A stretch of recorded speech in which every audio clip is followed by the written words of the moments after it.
یہ حرام ہے، یہ خبیث ہے۔ اور قوال جس کی قوالیت تبرک کے طور پہ ہم سنتے ہیں، قرآن سننے کا صبح صبح موقع نہ ملے، کہتے جی قرآن تو نہیں سن سکے، چلو عزیز میاں کی قوالی ہی لگا لیجئے۔ وہ اس کو قرآن کا نعوذ باللہ بدل مانتے ہیں، اور اس میں اللہ کے حرام کردہ کو کیسے حلال کیا جا رہا ہے، جس کو اللہ نے حرام کیا۔ کہا اگر پلائے کوئی معشوق تو شوق سے پی لیجئے، پھر شراب حرام نہیں رہتی، پی لیجئے۔ محبت میں شرک کی وہ چوتھی قسم جس میں آج کلمہ پڑھنے والے اس جرم کے اندر بھی شریک ہو گئے۔ اہل ایمان ان کا ذکر مالک ایسے فرماتا ہے کہ وہ تو اللہ کے ساتھ شدید محبت کرنے والے، اور اہل شرک ان کی کیفیت وَمِنَ النَّاسِ مَن يَتَّخِذُ مِن دُونِ اللَّهِ أَندَادًا، لوگوں میں سے کچھ ایسے بھی ہیں جنہوں نے اللہ کے علاوہ اپنے شریک پکڑ لیے، اللہ کے علاوہ اپنے شرکا پکڑ لیے۔ یحبونہم کحب اللہ، وہ اپنے پیروں سے، فقیروں سے، بابوں سے، مرشدوں سے، حضرتوں سے، شیخوں سے، ولیوں سے، بابا جی سے ایسی محبت کرتے ہیں کحب اللہ، جیسے مومن اللہ سے محبت کرتا ہے۔ جیسا اللہ کی محبت کا حق تھا ویسی محبت اللہ کے ساتھ نہیں کی جاتی، بلکہ پیر اور فقیروں کے ساتھ کی جاتی ہے۔ والذین آمنوا اشد حبا للہ، اور جو لا الہ الا اللہ پڑھ کر توحید کو مان لیتا ہے وہ گردن کٹوا سکتا ہے، ویسی اللہ والی محبت غیر اللہ سے نہیں کر سکتا۔ ہم سجدہ کرتے ہیں اللہ کے لیے، کیا یہ اللہ کے لیے ہماری محبت ہے یا نہیں ہے؟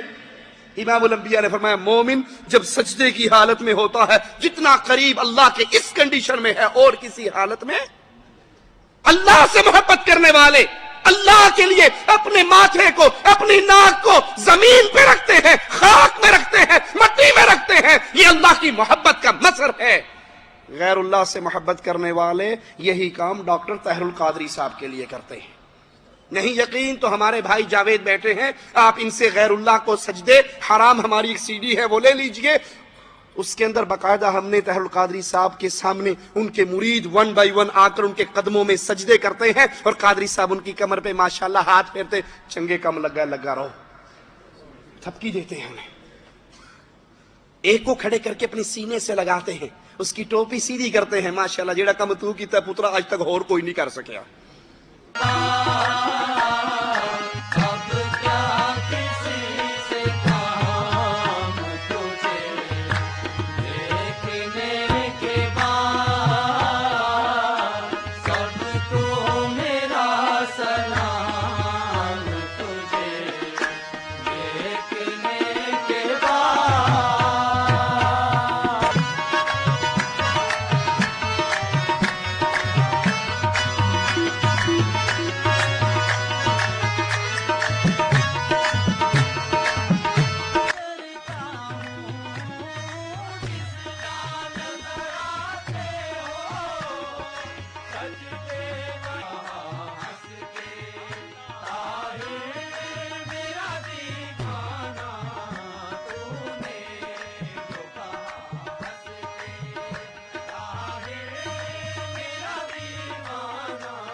یہ اللہ کی محبت جس کے دل میں راسخ ہو جائے، امام الانبیاء نے فرمایا تھا اپنے ساتھی اور صحابی کو، اے ماں شرک نہ کرنا، تجھے قتل کر دیا جائے تب بھی نہ کرنا، تجھے جلا دیا جائے تب بھی نہ کرنا۔ جو کلمہ پڑھ کر اس لا الہ الا اللہ کو دل میں اتار لیتے ہیں ان کے لیے گردنیں کٹوانا آسان ہو جاتی ہے، غیر اللہ کے لیے جھکانا مشکل ہو جاتی ہے۔ آج کتنے ہی کلمہ گو ہیں جو اپنے پیروں، فقیروں، بابوں، بزرگوں سے اللہ سے بڑھ کر محبت کرتے ہیں، اللہ سے زیادہ ان کے دل میں ان کی محبت ہے۔ اور جس طرح مشرکین مکہ کو توحید کے آوازے سے تکلیف ہوتی تھی، انہوں نے آوازہ کیا لگایا تھا کہ یہ کیسی آواز لے کر آئے ہو، اجعل الآلہۃ الہا واحدا، سارے نو چھڑ کے ایک نو من لیے، سب کو چھوڑ کر ایک کے پیچھے لگ جائیں، یہ کیسی بات ہے، یہ تو بڑی عجیب دعوت ہے۔ یہی حال اہل شرک کا ہے۔ مالک ان کا منظر پیش کرتا ہے، وَإِذَا ذُكِرَ اللَّهُ وَحْدَهُ،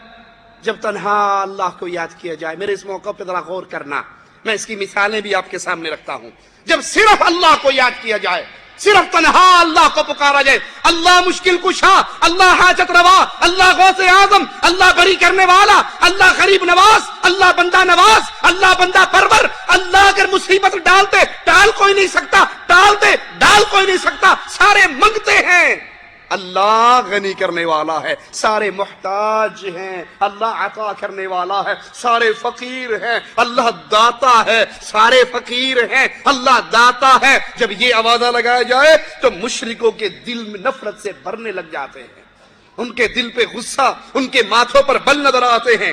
یہ کن کا حالت ہے؟ الذین لا یؤمنون بالآخرہ، جن کو آخرت پہ ایمان نہیں ہے، انہیں نہیں پتا ایک گھڑی آنے والی ہے جس گھڑی میں قیامت کا حشر ہوگا، میدان حشر ہوگا، اور اس وقت نہ کوئی چھڑانے والا ہوگا، نہ کوئی پکڑنے والا ہوگا، نہ کوئی بچانے والا ہوگا، مالک کے سوال ہوں گے، بندے کے جواب ہوں گے، بندہ مالک کے سامنے کھڑا ہوگا، جب تک اللہ کے سوالوں کا جواب نہیں دے لے گا اپنے قدموں کو ہلا نہیں سکے گا، اس وقت کوئی نہیں ہوگا۔ آج تو کہتے ہیں نا، پردہ دار عورت اگر پیر بابے کے پاس درگاہ پہ چلی جائے اور اس کا چہرہ پردے میں چھپا ہوا ہو، پیر سے پہلے مرید بولتے ہیں، بی بی تو منہ کیوں لکایا ہے؟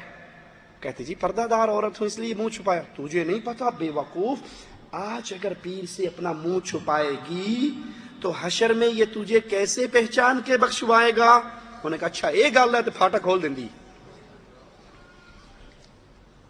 یہ عزتوں کے ڈاکو، یہ مال کے ڈاکو، یہ ایمان کے ڈاکو۔ امام الانبیاء نے تو سیدنا حسن حسین رضی اللہ عنہما،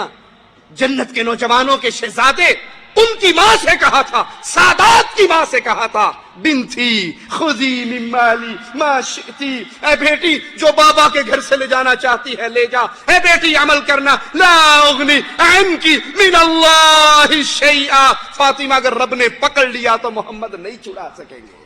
صلی اللہ علیہ وسلم۔ لیکن آج ظالم کیا کہتے ہیں؟ خدا کے پلے میں سوائے وحدانیت کے کیا رکھا ہے؟ جو لینا ہے لے لیں گے در مصطفیٰ سے۔ یہ اہل شرک کی کیفیت ہے کہ وہ صرف اللہ کی توحید کا آوازہ سنیں، ان کے دل کو تکلیف ہوتی ہے، چہرہ غصے سے بھر جاتا ہے، اور وَإِذَا ذُكِرَ الَّذِينَ مِن دُونِهِ إِذَا هُمْ يَسْتَبْشِرُونَ، اور اگر یا اللہ مدد، یا رسول اللہ مدد، یا اللہ مدد، یا علی مدد کے سپیکر اکٹھے لگا دو، کہیں گے ساڈی برادری دا بندہ ہے، پھر خوش ہوں گے، پھر ان کے دل کو اطمینان ملے گا۔ آئیے، یہی کیفیت جو اس دور کے مشرکوں کی تھی، یہی کیفیت آج کے دور کی بھی ہے۔ میں آپ کو سناتا ہوں، ایک مولوی کہتا ہے، وہ لوگ جن کی کوئی اصل نہیں، جن کی کوئی نسل نہیں، انہوں نے کراچی سے لے کر خیبر تک پاکستان کی دیواروں پر جہاں جہاں یا علی مدد لکھا ہوا تھا اس کو مٹا مٹا کر وہاں یا اللہ مدد، یا اللہ مدد، یا اللہ مدد لکھ دیا۔ کہا میں اس کو دیکھ کر کچھ نہیں کہتا، صرف یہ کہتا ہوں کہ یا اللہ مدد، یا علی مدد کاٹ کر یا اللہ مدد لکھنے والوں، میں اس منظر کو دیکھ کر علی کی حقانیت کو سجدے کرنے کو میرا جی چاہتا ہے کہ 1400 سال کے بعد علی کے دشمن نے مان تو لیا کہ علی کے مقابلے کا دنیا میں کوئی نہیں ہے، صرف اللہ ہی ہے۔ آپ دیکھ رہے ہوں گے اور دیکھتے ہیں کراچی سے خیبر تک ان لوگوں نے جن کی کوئی اصل نہیں ہے، جن کی کوئی نسل نہیں ہے، کراچی سے خیبر تک انہوں نے سارے ملک کی سفید دیواروں پر اپنی بلدیت کی ساری سیاہی انڈیل کر ایک نعرہ مٹایا ہے، ایک نعرہ لکھا ہے۔ جہاں جہاں یا علی لکھا ہوا تھا وہاں وہاں لکھا یا اللہ، یا اللہ، یا اللہ۔